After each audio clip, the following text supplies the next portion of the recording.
Sometimes people ask me, oh, I've forgotten where I am in my pattern, I'm meant to be ribbing, I don't know what to do, I'm going to make a mistake. Oh, there's a good way to work out what you need to do next. So see how these two stitches look the same? They've got just a straight little line running down, and these two stitches here have got a little bump here running across them. These two are running straight down, and it's harder to see on this one, but these two have got a little bump running across them.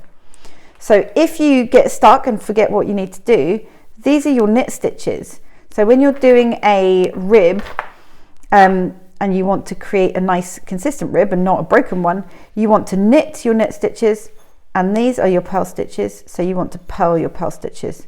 So you're going to be knitting these, purling these, knitting these, and purling these. So even if you forget and your row is 100 stitches long, that's what you need to look for. So I'll prove it to you. So this is knit 2,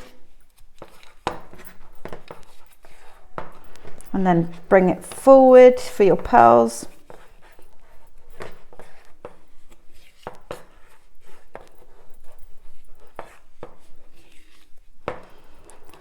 And then we're going to knit 2. We're going to knit that one as well. Bring it forward for your purls.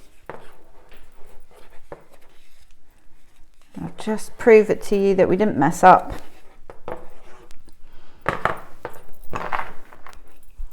So there we go, we didn't mess up, we continued with the same pattern.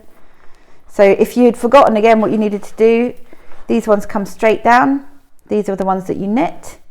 These ones have got the little purl bumps, those are the ones you're going to purl, knit and purl.